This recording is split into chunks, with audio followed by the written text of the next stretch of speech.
할렐루야, 말씀을 사랑하고 그 말씀이 알면서 멈추는 것이 아니라 삶이 되기를 소망하는 성도 여러분, 오늘은 가스펠 프로젝트 신약 6권의 3과를 나누도록 하겠습니다. 3과의 제목은 바울이 탄 배가 파선하다입니다. 사도 바울은 풍랑과 파선의 위기 가운데서도 확신을 보여주었습니다.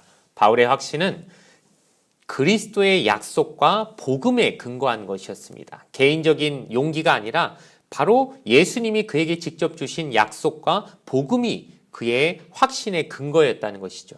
그러므로 본과를 통해 우리도 바울이 깨달았듯 인생의 배 위에 예수님이 함께 타고 계시면 믿음으로 풍랑을 이길 수 있다는 그 사실을 굳건히 믿으며 다른 사람들에게도 그것을 예수님을 전할 기회로 얻고 사시는 여러분 되기를 주님의 이름으로 간절히 소원합니다. 첫 번째로 살펴볼 세션 포인트는 위기 가운데서도 하나님의 약속을 끝까지 붙들고 복음을 전해야 된다는 것입니다. 본문 사도행전 27장 13절에서 32절까지 말씀 중에 21절에서 26절까지 말씀을 제가 읽어드리겠습니다. 여러 사람이 오래 먹지 못하였음에 바울이 가운데 서서 말하되 여러분이여 내 말을 듣고 글에 대해서 떠나지 아니하여 이 타격과 손상을 면하였더라면 좋을 뻔하였느니라. 내가 너희를 권하노니 이제는 안심하라. 너희 중 아무도 생명에는 아무런 손상이 없겠고 오직 배뿐이리라. 내가 속한 바 곧 내가 섬기는 하나님의 사자가 어젯밤에 내 곁에 서서 말하되 바울아 두려워하지 말라. 내가 가이사 앞에 서야 하겠고 또 하나님께서 너와 함께 항해하는 자를 다 내게 주셨다 하였으니 그러므로 여러분이여 안심하라. 나는 내게 말씀하신 그대로 되리라고 하나님을 믿노라. 그런즉 우리가 반드시 한 섬에 걸리리라 하더라. 두려움은 하나님을 온전히 의지하지 못하게 만듭니다. 문제와 상황을 두려워하면 그 문제와 상황이 하나님보다 더 커 보이기 때문입니다. 그러나 하나님은 그 문제보다 크신 분이라는 사실을 우린 꼭 기억해야 할 것입니다. 내가 아무것도 할 수 없을 때 하나님의 능력으로 그 모든 것을 하실 수 있다는 것을 우리가 믿어야 되는 것입니다. 하나님은 흔들리는 배 위에 바울에게 찾아오셔서 가장 먼저 두려워하지 말라라고 하시며 그의 두려움을 걷어내 주셨습니다. 하나님은 이렇게 말씀하시며 바울을 인도하셨던 것입니다. 우리는 하나님이 우리에게 두려움을 뺏어가시는 것을 가장 바라신다는 사실을 기억하며 두려울 때, 사람은 누구나 두려울 수 있지요. 더욱더 하나님을 의지하고 먼저 하나님 나를 이 두려움 가운데서 건져내 주시라고 구하고 찾는 사람들이 되어야 할 줄로 믿습니다. 포기해버리면, 일단 모든 건 포기해버리면 그 다음부터는 아무것도 할 수가 없죠. 절망해버리고 나면 자기가 할 수 있는 일이 하나도 없게 되는 것입니다.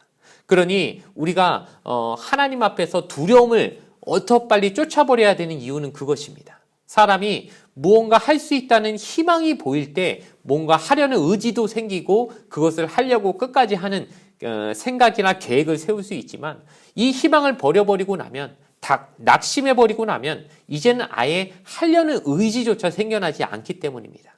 그러므로 생각지 못했던 하나님의 손길이 우리의 삶 가운데 개입하셔서 하나님이 나를 이끌어 가신다는 사실을 우리가 끝까지 믿어야 되는 이유는 그것입니다.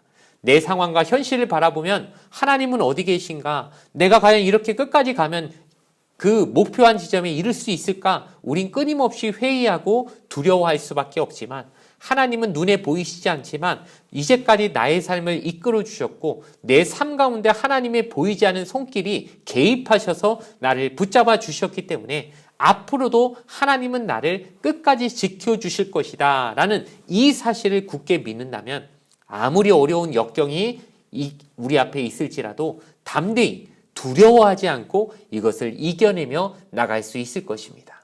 어렵고 힘든 순간에 하나님의 손길과 하나님이 나와 함께 하심을 끝까지 믿고 살아가시는 여러분 되길 주님의 이름으로 부탁을 드리겠습니다. 두 번째로 살펴볼 것은 풍랑 가운데서도 신실함으로 사명을 감당해야 된다는 것입니다. 본문 사도행전 27장 33절에서 44절까지 말씀인데 그 중에 33절에서 37절까지 말씀을 읽어드리겠습니다. 날이 새어가매 바울이 여러 사람에게 음식 먹기를 권하여 이르되 너희가 기다리고 기다리며 먹지 못하고 줄인 지가 오늘까지 10나흘인즉 음식 먹기를 권하노니 이것이 너희의 구원을 위하는 것이요 너희 중 머리카락 하나도 잃을 자가 없으리라 하고 떡을 가져다가 모든 사람 앞에서 하나님께 축사하고 떼어 먹기를 시작하매 그들도 다 안심하고 받아 먹으니 배에 있는 우리의 수는 전부 276명이더라. 아멘.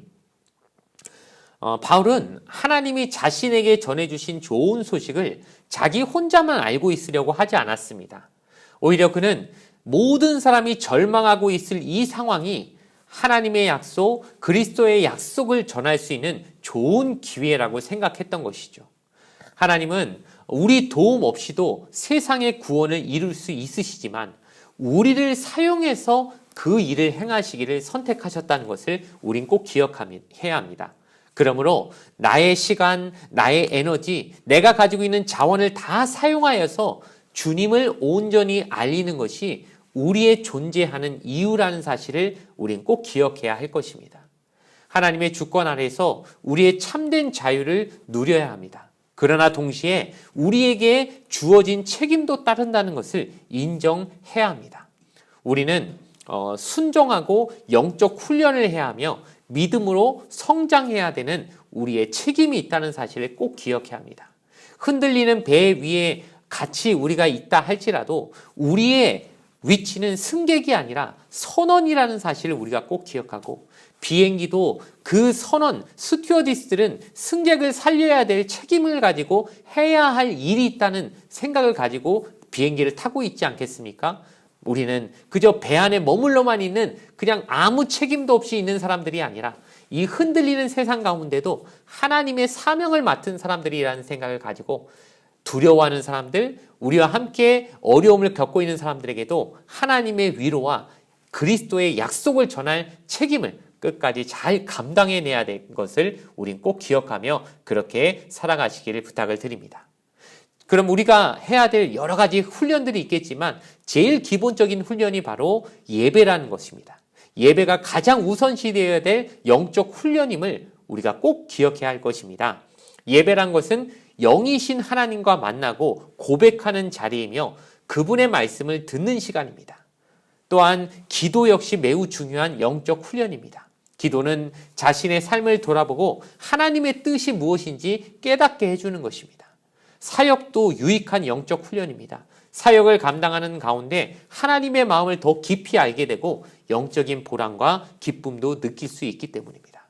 다시 한번 말씀드리지만 우린 그저 배에 타고 있는 승객이 아니라 이 배를 잘 이끌어 가야 될 사명을 감당해야 할 선원들이라는 사실을 꼭 기억하며 이를 위해서 남들과 똑같은 수준으로 사는 게 아니라 영적 훈련을 많이 감당함으로 더 나은 하나님의 일을 하기 위한 사람들로 성장돼야 된다는 사실을 꼭 기억하며 예배와 기도와 사역 등을 통하여 훈련을 잘 받아 그 역할들을 잘 충실히 해나가는 귀한 하나님의 사람들이 되어지기를 간절히 부탁을 드리겠습니다. 마지막으로 살펴볼 세션 포인트는 하나님의 말씀은 성취될 것이니 용기를 가져야 된다는 것입니다. 본문 사도행전 28장 11절에서 16절까지 말씀을 제가 읽어드리겠습니다. 석 달 후에 우리가 그 섬에서 겨울을 난 알렉산드리아 배를 타고 떠나니 그 배의 머리 장식은 디오스고라라. 수르구사에 대고 사흘을 있다가 거기서 둘러가서 레기온에 이르러 하루를 지낸 후 남풍이 일어나므로 이튿날 보디올에 이르러 거기서 형제들을 만나 그들의 청함을 받아 이레를 함께 머무니라. 그래서 우리는 이와 같이 로마로 가니라. 그곳 형제들이 우리 소식을 듣고 앞비오 광장과 트레이스 타바르네까지 맞으러 오니 바울이 그들을 보고 하나님께 감사하고 담대한 마음을 얻으니라. 우리가 로마에 들어가니 바울에게는 자기를 지키는 한 군인과 함께 따로 있게 허락하더라. 아멘. 이제 바울이 드디어 로마의 항구인 보디올에 도착하게 되었고 그곳에 성령 충만한 신자들과 교제하며 일주일을 보낼 수 있는 시간을 얻었습니다. 정말 그들과 그간 있었던 일을 나누면서 얼마나 많은 힘을 얻었을지 우린 충분히 상상해 볼 수 있을 것입니다. 이렇듯 교회에도 목회자나 지도자급의 사람들이 있지만 이들 역시 힘과 용기를 얻어야 될 혼자 있으면 지치고 힘들 때가 있는 연약한 인간들이라는 사실을 우리가 늘 잊지 말아야 할 줄로 믿습니다. 우리가 모든 사람에게 선한 영향력을 끼쳐야 된다는 심적 부담감이 더 큰, 또 바쁜 사역과 또 여러 가지 하나님의 일을 해야 될 계획 가운데 지쳐있는 많은 교회 지도자들에게 역시나 사람들이 공동체가 조금씩 위로와 힘을 준다 보면 그들이 더 힘을 얻어 하나님의 일을 더 충실히 끝까지 해나갈 수 있는 그런 존재들이 될 수 있다는 사실을 항상 생각하고 그렇게 살면 얼마나 교회가 풍성한 열매를 많이 맺을 수 있겠습니까? 교회가 바울에게 위로가 되었던 것처럼 성도들 역시 말씀을 가르치는 자를 사랑하며 섬기며 위로하고 격려해 준다면 그들을 통하여 훨씬 더 많은 하나님의 귀한 꿀 같은 양식들을 풍성히 얻게 되는 그런 놀라운 하나님의 선한 그 위로와 충만함이 교회 안에 있게 될 줄로 믿습니다. 이제 바울은 그런 행복했던 일주일이 시간이 지나고 나서 본래 가려고 했던 목적지였던 로마로 향하게 됩니다. 그리고 그 로마에 발을 디디고 그 로마 땅에 발을 디뎌 도착하게 됐을 때 바울은 깨달았을 것입니다. 나를 보내신 분이 하나님이셨고 그분이 원하시는 곳에 이제 그분이 원하시는 일을 하기 위하여 내가 이곳에 도착하게 됐구나라는 사실을 깨닫고 아마 크게 기뻐했을 것입니다. 하나님은 분명히 바울과 했던 약속을 지켜주셨던 것이고 자신의 신실하심을 다시 한번 증명해 보이신 것입니다.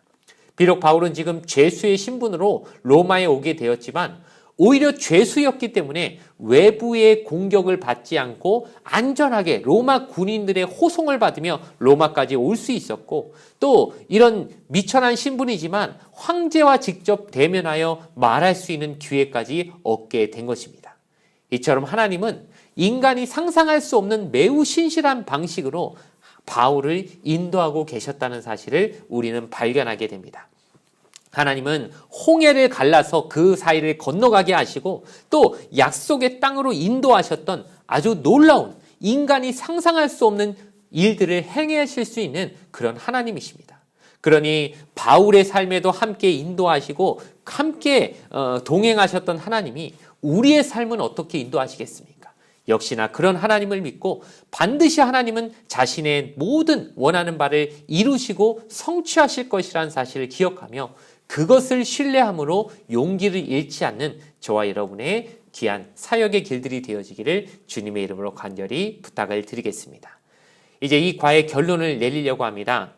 우리는 평안할 때보다 고난당할 때 그리스도가 우리 삶에서 더욱 빛을 발하신다는 사실을 기억해야 할 것입니다. 사람이 평안하고 편안하기만을 바라는 것이 우리의 뜻이고 어떤 바람이겠지만 사실 예수님은 우리가 흔들리는 배 위에 있는 것 같은 상황에 진짜 그 존재감을 드러내시고 우리를 꼭 붙잡고 계시다는 사실을 우리에게 더 분명히 인식시켜 주신다는 것을 기억해야 합니다. 그래서 때로는 하나님이 우리 삶에 일부러 폭풍우가 일어나는 것을 허락하실 때도 있습니다. 왜냐하면 그 폭풍우가 와야만 우리가 더욱 하나님을 의지하고 주님을 간절히 바라고 부르짖게 된다는 사실을 우리가 그런 존재이기 때문입니다. 그러니 우리는 그 폭풍우가 사라질 날을 소망하며 그날까지 하나님이 나에게 주신 약속은 분명히 일어날 것을 신실하신 하나님이 그 약속을 지키실 것을 믿고 그 하나님을 붙잡고 서로 간에 같이 믿음의 식구들끼리 격려하며 위로하며 담대히 끝까지 우리 함께 그 사명을 완수하자는 마음을 가지고 서로를 격려한다면 우리는 꼭 하나님의 그 신실하신 약속이 이루어지는 모습을 반드시 보게 될 줄로 믿습니다. 이제 하나님이 우리를 향한 계획과 이를 위한 우리의 사명을 함께 살펴보며 과를 마무리하려고 합니다. 하나님은 불확실해 보이는 상황에서도 사명을 계속 감당해 나가야 된다고 우리에게 말씀하십니다. 우리는 이를 위하여 세 가지를 하나님 앞에 행하여야 될 것인데, 첫 번째는 사명에 관하여 성경에 기록하신 하나님의 약속들을 묵상해야 될 것입니다. 성경에는 수많은 하나님의 약속이 기록되어 있지요. 성경은 하나님의 약속을 우리에게 알려주는 책이라고 말할 수 있습니다. 성경에 기록한 하나님의 말씀들을 하나하나 묵상하다 보면 하나님을 향한 그 믿음이 더욱 강건해지게 될 것이고, 하나님의 신실하심을 더욱더 강하게 신뢰하게 될 것입니다. 그러다 보면 내게 맡겨진 사명이 결국에는 반드시 이루어지게 되겠구나라는 사실을 믿어 의심치 않게 되고, 중도에 포기하지 않고 꺾이지 않는 마음들을 가질 수 있게 될 줄로 믿습니다. 두 번째로 살펴볼 것은 믿음의 성장을 위한 영적 훈련을 피하지 말아야 한다는 것입니다. 아까도 말씀드렸지만 우리는 막연히 그냥 배 안에 타고 있는 승객 정도가 아니라 그 배를 하나님이 원하신 대로 잘 이끌어 끝까지 목적지로 가야 된다고 하는 사명을 가지고 있는 선원의 위치에 있는 사람들이라고 하였습니다. 이를 위하여서는 남들과 똑같은 그냥 승객들이 가지고 있는 정도의 훈련을 받아서는 선원이 될 수 없지 않습니까? 비행기의 승무원들도 마찬가지죠. 승객들은 알지 못하는 지식과 또 몸에 배어있는 훈련이 그들에게 있을 때 그들이 정말 자신의 역할과 위치에 알맞게 책임있게 살아갈 수 있듯이 우리도 영적 훈련을 늘 받아야 됩니다. 이 훈련을 피하려고 하다 보면 믿음의 성장도 일어나지 않고 사명을 감당할 수 없게 될 것입니다. 그러니 영적 훈련을, 우리에게 오는 그 훈련들을 피하지 말고 반드시 훈련을 기쁨으로 오히려 끝까지 이겨냄을 통하여 영적인 실력과 믿음의 성장들이 일어나기를 간절히 바라는 저와 여러분이 되어야 할 줄로 믿습니다. 마지막으로 고난과 어려움을 감당할 수 있도록 성령의 능력을 간구해야 될 것입니다. 결국 우리가 이 모든 어려움을 우리 힘으로 헤쳐나갈 수 없다는 사실을 인정해야 됩니다. 우리의 의지는 연약하고 아무리 하려고 마음을 굳세게 먹어도 환경 앞에서 우리는 늘 쓰러지고 넘어질 수밖에 없는 연약한 인간이란 사실을 기억하며, 그럼에도 우리를 이기게 하시는 분은 하나님이시고 그것은 성령님을 통하여 우리에게 주시는 능력 덕분이라는 사실을 기억하며, 나의 힘이 부족하니 하나님의 능력으로 이길 수 있게 해달라고 날마다 성령의 능력을 간구하는 저희들 되어서 부족하지만 하나님의 일을 끝까지 마무리할 수 있게 되기를 주님의 이름으로 간절히 부탁을 드리겠습니다. 이제 이것으로 구역공과 가스펠 프로젝트 신약 6권의 3가를 모두 마치도록 하겠습니다. 함께 시청해 주심에 감사를 드립니다.